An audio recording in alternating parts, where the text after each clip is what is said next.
Hello guys. Today we are going to be discussing how to study like Rory Gilmore. Rory is one of my favorite TV characters in Gilmore Girls. If you haven't watched it, it's literally such a good show. I'm team Jess all the way. But I love her character because she is so good about studying and she's so passionate about it, and I'm terrible at studying. I'm a pre-nursing student, and so if anything about nursing school, like the number one thing is like you need to know how to study and you have to study all the time. And so I thought this term I would kind of apply her studying tips and get better at studying to help out. And honestly, she knows what she's talking about. So I thought I would give you guys a guide to how to study like Rory Gilmore. We're just gonna get into this because this is some good quality information. Right off the bat, the first thing I noticed about Rory is that she always has a book in her hand, and this could be because she's kind of more shy, introverted. Yeah, the books. Are you seeing the books? Everything you would want to read is right here. Feel it.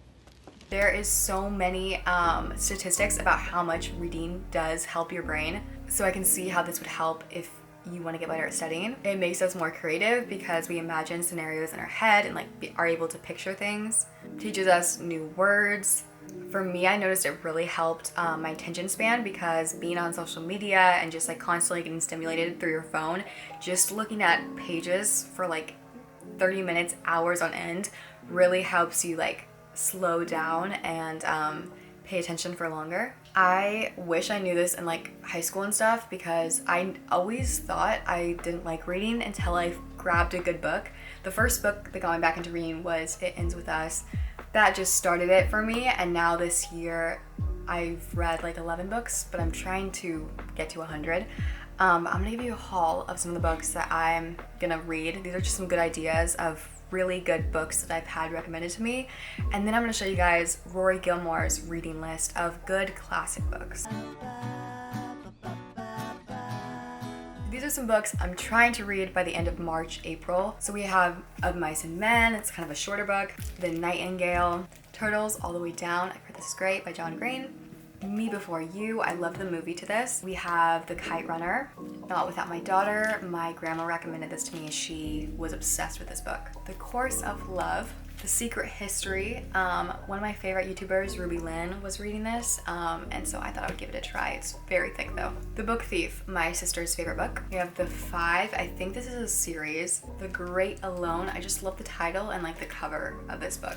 All Your Perfects, A Good Girl's Guide to Murder. I've heard this is so good. I saw Haley Pham reading this. And then right now I'm reading Without Merit by Colleen Hoover. I'm trying to read all of her books because I usually like her as an author. I think she's really good. And then I just read The Invisible Life of Addie LaRae. This was a good mythical book. I really like this one. This is my bus book. Uh-huh. What's the Faulkner? My other bus book. Something really cool about trying to find what Rory Gilmore read was you can just literally just Google it and it will give you her reading list. This list kind of displays all the books that she talked about or was caught reading throughout the show. We have 1984 by George Orwell, The Adventures of Tom Sawyer, read that one. The Art of Fiction, The Art of Living. This list has over 400 book titles. You will have 3 years worth of books to read in this list. So I definitely recommend checking it out. There's tons of websites that mention the books that she read, and there's tons of lists. So it's super nice if you want to get into her mindset and read some classic literature. The next tip that Rory Gilmore taught me, the next two kind of go together, is to study constantly and study in different places. So something that I recently tried was kind of studying everywhere I go. Even if it's just 15 minutes a day reviewing something, you'll learn and memorize so much more than just cramming an hour before the test. Okay, just remember, these are the PSATs, okay? So it's like the baby gap. They don't count as much. You beat me home by 2 minutes, and your nose is already in the books. I can go from 0 to studying in less than 60 seconds. Very impressive. The next thing I loved about Rory's studying is she had no interruptions. Hey, pay attention. Professor Bell is one of the foremost philosophy professors in the country. You know, if she was studying and focusing, she didn't let anything distract her, and I think that's with phones and stuff, that's really hard to be able to completely focus. But I feel especially as girls, because usually we're really good at multitasking, or we think we're good at that, and so it can get really hard to just focus on one topic. But if you're able to do that, put away your phone or set a timer, anything to just really focus, even if it's for a few minutes, you'll get a lot more done. Another good tip that Miss Rory taught me is it's okay to have study breaks or to feel burnout. How are you? Well, I study, then after a little study break, I study.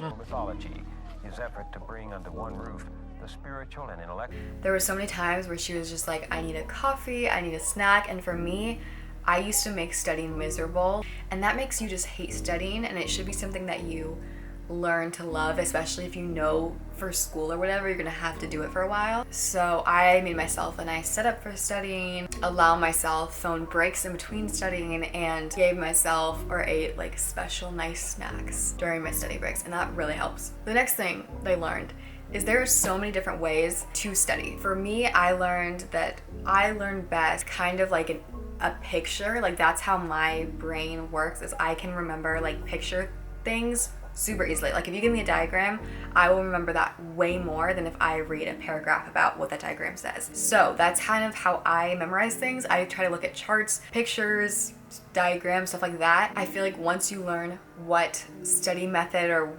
what you're able to memorize the best, that's how you're going to study the best. Rory used flashcards, notes, she read about things. Just using all those different outlets together will make you know the most.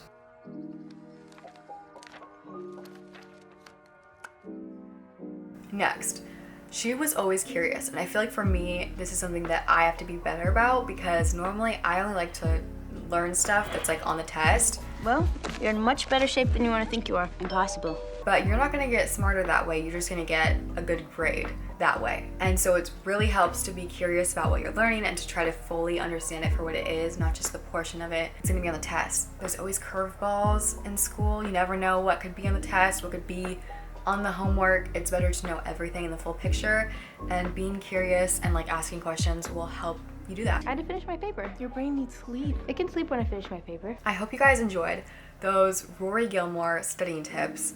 She is a baller at studying. I love her, and so I hope these tips help you to be as good as her, because I'm definitely trying. I will always be trying to be as good as Rory Gilmore. Thank you guys for watching, and I will see you next time.